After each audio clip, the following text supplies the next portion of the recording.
मेरे सभी राक्षसों को मुक्ति मिले। इंद्रजीत की मृत्यु होने से रावण पुत्र वियोग में रोने लगा। उस समय मंदोदरी रावण को समझाने लगी कि मेरा बड़ा पुत्र चला गया, परंतु अब भी तुम नहीं मानते। श्री राम परमात्मा हैं, उनके साथ तुम विरोध करना छोड़ दो। रावण ने कहा, मैं जानता हूँ कि राम परमात्मा है। मंदोदरी ने कहा, राम परमात्मा है यह तुम जानते हो, फिर बैर क्यों करते हो? रावण ने कहा, मैंने विचार किया है कि मैं अकेला बैठकर राम जी का ध्यान करूं और प्रेम से स्मरण करूं तो मुझे अकेले को ही मुक्ति मिलेगी। मैंने विचार किया है कि मैं अकेला बैठकर राम जी का ध्यान करूं और प्रेम से स्मरण करूं तो मुझे अकेले को ही मुक्ति मिलेगी। परंतु मैं यदि राम जी के साथ विरोध करता हूं तो मेरे संपूर्ण वंश का कल्याण होगा। परंतु मैं यदि राम जी के साथ विरोध करता हूँ तो मेरे संपूर्ण वंश का कल्याण होता है। इन राक्षसों का आहार तामसी है, वे भक्ति कर सकें इस योग्य नहीं। इन राक्षसों का आहार तामसी है, वे भक्ति कर सकें इस योग्य नहीं। ध्यान तप जप कर सकें इस लायक नहीं है। परंतु राम जी के साथ मैं विरोध करता हूँ तो ये सब राम बाण रूपी गंगा में स्नान करके अंतकाल में राम जी के दर्शन करते करते प्राण छोड़ेंगे और इस प्रकार मेरे समस्त राक्षसों को भी मुक्ति मिलेगी। रावण कोई बहुत मूर्ख नहीं था। उसने मंदोदरी से कहा, मैंने जानबूझकर बैर किया है। जानामि राघवं विष्णु लक्ष्मीं जानामि जानकीं ज्ञात्वैव जानकीं सीता मया नीता वनाद्वलात् रामेण निधनं प्राप्य यास्यामीति परम पदम। मेरा भी अब उद्धार होने को है, तू चिंता मत कर। मंदोदरी को आश्चर्य हुआ। तदुपरांत रावण युद्ध करने के लिए निकला। रावण रथ में था और रामचंद्र जी पृथ्वी पर थे। उनको देखकर विभीषण अधीर हो गए। उन्होंने रामचंद्र से कहा, प्रभु आपके पास रथ नहीं है, पग में जूती भी नहीं है, बलवान शत्रु को किस प्रकार जीत सकेंगे? तब प्रभु ने विभीषण को जो उपदेश दिया वह तुलसीदास जी की रामायण में आता है। उसका नाम धर्म गीता है। धर्म रूपी रथ के पहिए क्या हैं? इस रथ के घोड़े कैसे हैं? उसका कवच क्या है? सारथी कौन है? इस समस्त का वर्णन धर्म गीता में है। प्रभु ने विभीषण से कहा, सौरज धीरज तेहि रथ चाका, सत्यशील दृढ़ ध्वजा पताका, बल विवेक दम परहित घोरे, क्षमा कृपा समता रज मोरे जोरे, ईश भजन सारथी सुजाना, विरति चर्म संतोष कृपाना, दान परस बुद्ध शक्ति प्रचंडा, बर विज्ञान कठिन को डंडा, अमल अचल मन त्रोन समाना, समजम नियम मुख नाना, कवच अभेद विप्र गुरु पूजा, कवच अभेद विप्र गुरु पूजा, यही सम विजय उपाय न दूजा, सखा धर्म मैं असरथ जाके, जीतन कहन कतहु ताके। ऐसे धर्म रूपी रथ में जो बैठते हैं उन्हें कोई मार नहीं सकता। यह लौकिक रथ सच्चा रथ नहीं है। महापुरुष धर्म रूपी रथ में बैठते हैं, फिर उन्हें कोई भी मार नहीं सकता। परंतु प्रभु को पैदल देखकर देवताओं को क्षोभ उत्पन्न हुआ। राजा इंद्र ने विचार किया और अपने सारथी मातली को आज्ञा दी कि राम जी के लिए यह रथ तुम ले जाओ। सारथी मातली रथ लेकर रामचंद्र जी के पास गया। देवताओं ने प्रभु से प्रार्थना की कि आप इस रथ में विराजो। रघुनाथ जी रथ में विराज गए। श्री राम रावण का भयंकर युद्ध हुआ। इस युद्ध का वर्णन कौन कर सकता है? आकाश में देवता और ऋषि भी इस युद्ध को देखने आए। रावण अनेक प्रकार की माया करता था। रघुनाथ जी रावण की माया को छिन्न भिन्न कर देते थे। मूर्धानो रावणस्था बहो रुधिरोक्षिता रागनाथ पंतंति स्म तालदीव फलानि ही। राम जी बारंबार बाण छोड़ते थे। जैसे वृक्ष पर से फल गिरता है, उसी प्रकार रावण के मस्तक कटकर नीचे गिर पड़ते थे, परंतु इसके फिर नए मस्तक निकल आते थे। रावण को ब्रह्मा जी का वरदान था, इस कारण वह जल्दी मरता नहीं था। भयंकर युद्ध हुआ और उस समय विभीषण ने रघुनाथ जी से कहा कि इसकी नाभि में अमृत है। नाभि कुंड पीयूष बया के नाथ जियत रावण बलता के, और इसलिए रावण मरता नहीं है। इसकी नाभि के अमृत को आग्नेयास्त्र से सुखा डालिए, फिर इसका मरण होगा। रावण को वरदान होने से इसके मस्तक अनेक अनेक बार काटे जाने पर भी नए नए उत्पन्न हो जाते हैं। नाभि वाला अमृत सूख जाएगा तो फिर इसके मस्तक उत्पन्न नहीं होंगे। तदुपरांत राम जी ने आग्नेयास्त्र का प्रयोग किया। पावकाश्रेण संयोज्य नाभिम विभ्याद रक्षस। श्री रामचंद्र जी ने रावण की नाभि में आग्नेय अस्त्र का प्रहार किया और फिर रावण के मस्तक और भुजाओं को काट डाला। मस्तक कट जाने से रावण का तेज चला गया। अब इसका विनाश काल आया हुआ था। एक मुख, सिर और 2 हाथ केवल शेष रह गए थे। उस समय मातली ने रघुनाथ जी से कहा, इसके मस्तक के ऊपर प्रहार मत कीजिए, इससे मरेगा नहीं, इसके हृदय में प्रहार कीजिए। आप जल्दी ही ब्रह्मास्त्र छोड़कर इसका मर्मस्थल बींध डालिए। अगस्त ऋषि ने ब्रह्मास्त्र का दान दिया हुआ था। प्रभु ने उस ब्रह्मास्त्र से रावण के हृदय में प्रहार किया और जैसे ही मर्म स्थान में प्रहार हुआ कि वह ब्रह्मास्त्र के प्रताप से रावण गिर पड़ा और मर गया। विभेद हृदय पूर्ण रावणस्य महात्मनः रावणस्या हर्ता प्राणो निवेश धरणी तले। रावण राम जी के चरणों में लीन हो गया। रावण को दिव्य गति प्राप्त हुई। देवताओं को आश्चर्य हुआ कि यह तो दुष्ट है, पापी है, उस पर भी बड़े बड़े योगियों को मिलने वाली गति इसको प्राप्त हुई है। उस समय नारद जी ने सबको समझाया कि इसका यही कारण है कि भले ही बैर से लेकिन रावण राम जी का ध्यान करता था। नारद जी ने सबको समझाया, इसका यही कारण है कि भले ही बैर से लेकिन रावण राम जी का यह ध्यान करता था। किसी भी निमित्त से जीव ईश्वर के साथ संबंध रखे और ईश्वर का ध्यान करे तो उसका कल्याण ही होता है। राम जी का प्रेम से ध्यान करे, उसका कल्याण हो, उसमें क्या आश्चर्य है। पापिष्ठो वा दुरात्मा परधन परदारेषु सक्तो यदिस्त्या नित्यं स्नेहयाद्वा रघुकुलतिलकं भावयन्स्मरेत्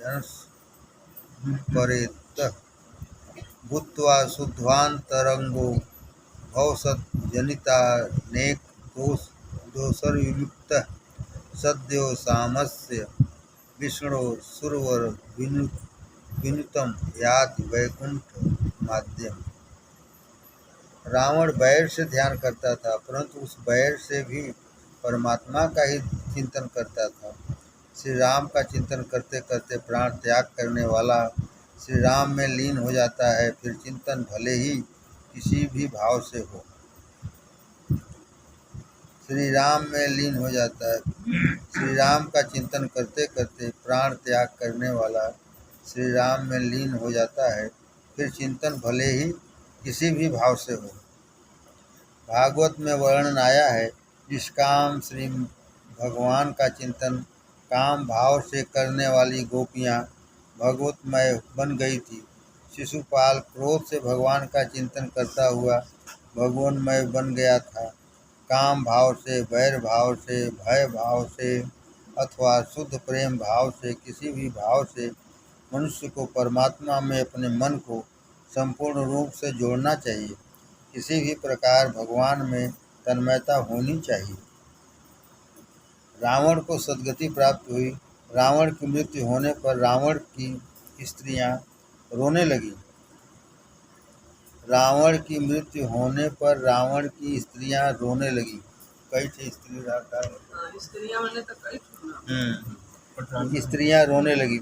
उस समय विभीषण को भी दुख हुआ। लक्ष्मण जी ने विभीषण को उपदेश दिया और फिर आज्ञा दी कि रावण के शरीर का अब तुम अग्नि संस्कार करो। विभीषण के हाथ से अग्नि संस्कार कराया। विभीषण ने राम जी से प्रार्थना की कि आप लंका में पधारिए, यह समस्त राज्य आपका ही है। राम जी ने कहा, मेरा नियम है, 14 वर्ष तक किसी ग्राम में प्रवेश नहीं करूँगा। मैं तो बाहर वन में ही रहता हूँ। मेरी माँ की आज्ञा है कि मैं 14 वर्ष पर्यंत वन में ही रहूँ। यदि किसी ग्राम में प्रवेश करूँगा तो वनवास की प्रतिज्ञा भंग होगी। लक्ष्मण जी जाएंगे।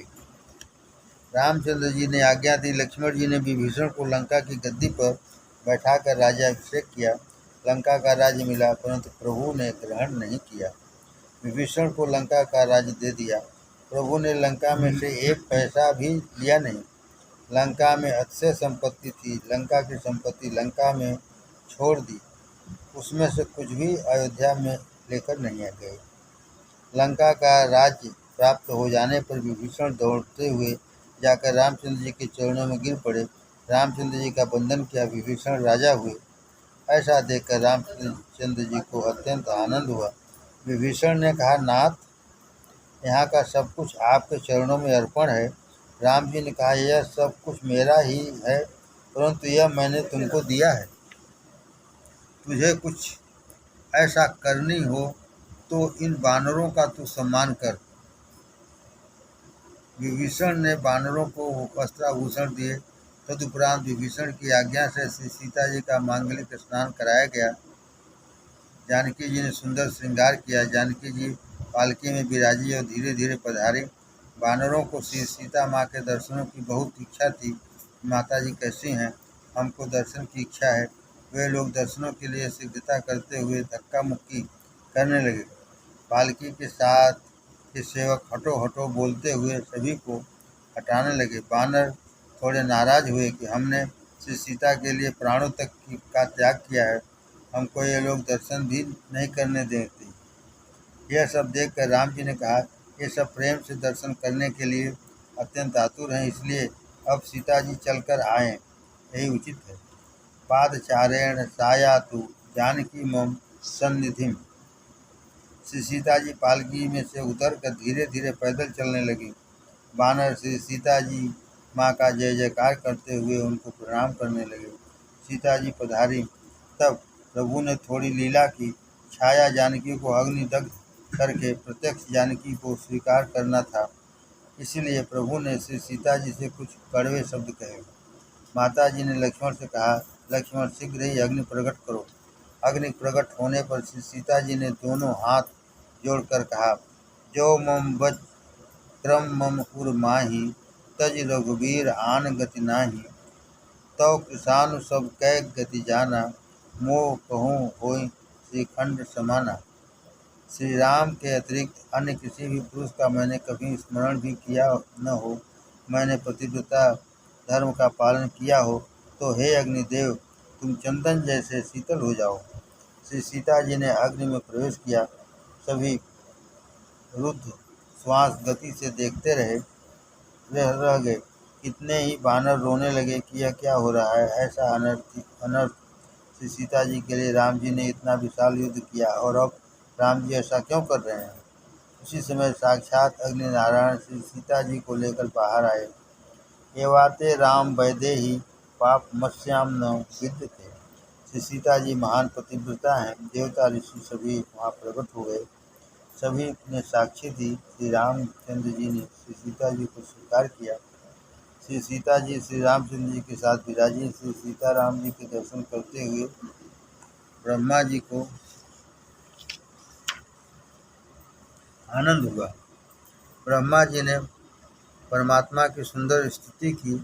जय जय जय राम सदा सुखधाम हरे, रघुनायक सायक चाप धरे, भव बारन दारन सिंह प्रभो। गुण सागर नागर नाथ भी हो।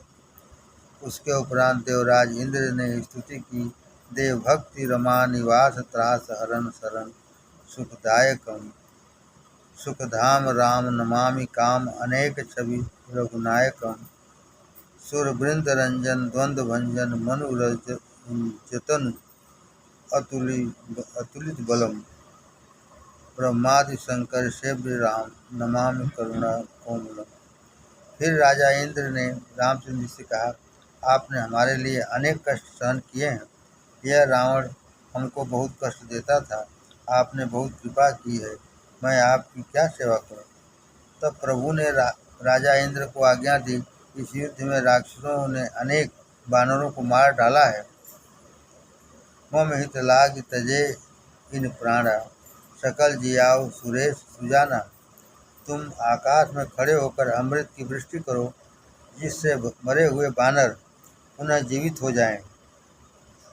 राजा इंद्र ने प्रभु के आज्ञानुसार आकाश से अमृत की वर्षा की।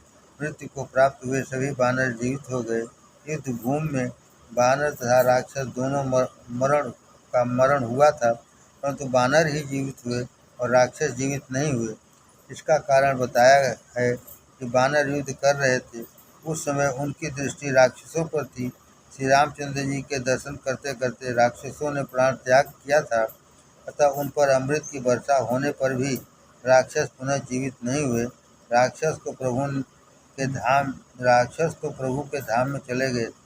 रामाकार भये तिनके मन, मुक्त भये छूटे भव बंधन। अंतकाल में जो श्री राम दर्शन करते हैं, श्री राम स्मरण करते हैं, उन्हें पुनः संसार में नहीं आना पड़ता। तत्पश्चात भगवान शंकर ने आकर राम जी की स्तुति करते हुए कहा, श्याम गात राजीव विलोचन दीन बंधु प्रणनाथ व्रत मोचन अनुज जानकी सहित निरंतर बसों राम नृप मम उर अंतर। नाथ जबहि कौशलपुरी होय तिलक तुम्हार, कृपा सिंधु में आयु देखन चरित उदार।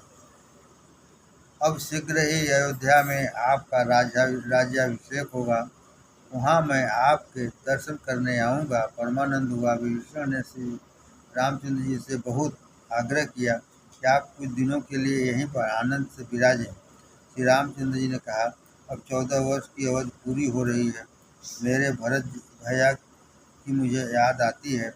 भगवान का जो सतत स्मरण करता है, उसे भगवान किसी भी दिन भुलाते नहीं। भगवान का जो सतत याद स्मरण करता है, उसे भगवान किसी भी दिन भुलाते नहीं। भरत जी राम जी के स्मरण में तन्मय रहते थे, इसी कारण से रामचंद्र जी को भरत याद आते थे। राम जी ने कहा, मुझे अब शीघ्र ही अयोध्या जाना है। मैंने सुना है कि मेरे भाई ने अन्न का त्याग किया हुआ है, कंदमूल फल खाता है, जटा धारण करता है, वह मेरी जैसी तपस्या करता है। सुकुमारो अति भक्तों में भरतो माम वेक्षते, जटावल्कलधारी स शब्द ब्रह्म समाहित। जटावल्कलधारी स शब्द ब्रह्म समाहित। भरत मेरी प्रतीक्षा कर रहा है, मुझे शीघ्र ही जाना चाहिए। उसके उपरांत रघुनाथ जी ने वानरों से कहा, तुम लोगों ने मेरी बहुत सहायता की है, मैं तुम्हारे किए उपकारों को नहीं भूल सकता। राम जी वानरों के उपकार को भूले न थे। कृष्णावतार में इन्होंने वानरों के इस उपकार का स्मरण करके खूब ही माखन खिलाया है। जीव का ऐसा स्वभाव होता है कि किसी के भी द्वारा उसके किए गए उपकार को वह भूल जाता है और अपकार को वह याद रखता है। भगवान थोड़े से भी उपकार को नहीं भूलते। शास्त्र में प्रत्येक पाप का प्रायश्चित बताया गया है। परंतु जो कृतघ्नी है, जो किए हुए उपकार को भूल जाता है, उसका कोई प्रायश्चित नहीं है। इसलिए दूसरों के उपकार को कभी न भूलो। राम जी विचारते थे, इन वानरों ने मेरी बहुत सेवा की है, ये मेरे परम भक्त हैं, इन्होंने पेड़ के पत्ते चबाकर मेरी सेवा की है। इस समय तो मैं तपस्वी हूँ, इस कारण कुछ दे सकता नहीं, परंतु कृष्ण अवतार में इनके उपकारों का स्मरण रखकर इनको खूब माखन खिलाऊंगा। रामावतार में बानरों के द्वारा की गई सेवा का फल प्रभु ने कृष्णावतार में दिया है। कन्हैया ने बानरों को खूब ही माखन खिलाया है। लंका युद्ध समाप्त हो जाने पर राम जी ने बानरों से कहा, मैं तुम्हारे उपकारों को कभी नहीं भूलूंगा। अब तुम यहीं से अपने अपने घर पधारो। राम जी का वियोग किसी से भी सहन हो सके ऐसा नहीं था। इससे बानरों ने कहा, महाराज, हमको अयोध्या चलना है। अयोध्याम गन्तुमिच्छामत्वया सह रघुत्तमम्। हमको माता कौशल्या का दर्शन करना है। पुष्पक विमान में श्री सीता राम जी विराजे। राम जी ने सभी को विमान में बैठ जाने की आज्ञा दी। जैसे जैसे बानर सेना विमान में भरती गई, वैसे वैसे ही विमान विशाल होता गया। अयोध्या जाने की इच्छा सभी बानरों की थी। विमान अति विशाल बन गया। सभी ने श्री रामचंद्र जी का जय जयकार किया। विमान सकुशल अयोध्या को चल दिया। पातयित्वा ततश्चक्षु सर्वतो रघुनंदन अब्रवीमैथिली सीतां रामः शशिनिभाननाम्। पुष्पक विमान में विराजे हुए श्री रघुनाथ जी श्री सीता जी को बतलाने लगे कि यहाँ पर रावण का वध किया, तथा वहाँ पर कुंभकर्ण को मारा, एवं यहाँ पर सेतु बंधन हुआ। यहाँ पर मैंने रामेश्वर जी की स्थापना की है। श्री सीता जी ने कहा, मुझे रामेश्वर जी की पूजा करनी है। राम जी ने कहा, इस समय नहीं, हम अयोध्या जाकर फिर से यात्रा करने निकलेंगे, उस समय यहाँ पर भी आएंगे। इस समय तो भरत प्रतीक्षा कर रहे हैं। दूर से ही रामेश्वर भगवान के दर्शन किए। उसके उपरांत सुग्रीव की नगरी किष्किंधा दिखाई। किष्किंधा में विमान उतरा। वहाँ अनेक बानर अपने बानर पत्नियों के साथ श्री सीता जी के दर्शन करने के लिए आए। आनंद हुआ। वहाँ से विमान आगे बढ़ा। राम जी सीता जी को बताने लगे, यहाँ मैंने बाली का वध किया। यहीं पर सुग्रीव के साथ मित्रता हुई। मार्ग में आगे बढ़े, फिर पंचवटी के दर्शन हुए। अगस्त ऋषि, स्तुतिक्ष ऋषि आदि ऋषियों के आश्रम बतलाए। माता जी को स्मरण कराया। याद है तुमको, हम यहीं से गए थे। तब माता जी को याद आया। राम जी ने कहा, अत्र माँ कैकेयी पुत्रः प्रसादयतु मां गतः भरद्वाज आश्रम पश्य दृश्यते यमुना तटे। यह चित्रकूट दिखाई देता है। यहीं पर भरत जी उनसे मिलने आए थे। यह भरद्वाज ऋषि का आश्रम दिखाई दे रहा है। प्रयाग में विमान उतरा। रघुनाथ जी ने आज की रात्रि यहीं रहेंगे। रघुनाथ जी ने कहा, आज की रात्रि यहीं रहेंगे। अवधि परिपूर्ण होगी तभी अयोध्या में प्रवेश करेंगे। प्रभु ने हनुमान जी को आज्ञा दी कि जल्दी दौड़ते हुए अयोध्या जाओ। भरत जी को समाचार दे दो कि हम प्रातःकाल आ रहे हैं। हनुमान जी समाचार देने चल पड़े। श्री रघुनाथ जी को वापस पधारे हुए देखकर ऋषि भरद्वाज को अतिशय आनंद हुआ। उन्होंने सभी का स्वागत किया। रघुनाथ जी ने गुरुदेव से पूछा, मेरा भरत तो आनंद में है न? अनेक वर्षों से मैंने भरत की कोई कथा नहीं सुनी। भरद्वाज ऋषि ने कुशल समाचार निवेदन किया। रघुनाथ जी ने रात्रि वहाँ विश्राम किया। दूसरे दिन विमान में बैठकर आगे जाते हुए मार्ग में श्री सीता जी ने गंगा मैया की पूजा की। जिस समय वनवास पधारे थे, उस समय गंगा जी की साथ रखी हुई थी कि लक्ष्मण के साथ 14 वर्षों का हमारा वनवास पूर्ण हो जाए तो माँ मैं आपकी पूजा करूँगी। श्री गंगा जी ने आशीर्वाद दिया और कहा, यह तो आप मेरी महिमा बढ़ाने के लिए ऐसी लीला कर रही हो। तुम जो हमें बड़ी विनय सुनाई, कृपा किन्न मोहि दिन ने बढ़ाई। गोराज ने आकर प्रभु का साष्टांग वंदन किया। राम जी ने उसे उठाकर आलिंगन किया। परमानंद हुआ। विमान में बैठकर सब अयोध्या के मार्ग से आगे बढ़े। श्री जानकी वल्लभो विजयते केकी कंठावनीलम सुरवर विलसद्वि प्रपादाब्जचिह्नं शोभाढ्यं पीतवस्त्रं सरसिजनयनं सर्वदा सुप्रसन्नं पाणौ नारायणचापं कपिनिकरयुतं बन्धूनां सेव्यमानं नैमिङ्ग्यं जानकीशं रघुवरमनिशं पुष्पकारूढरामम्।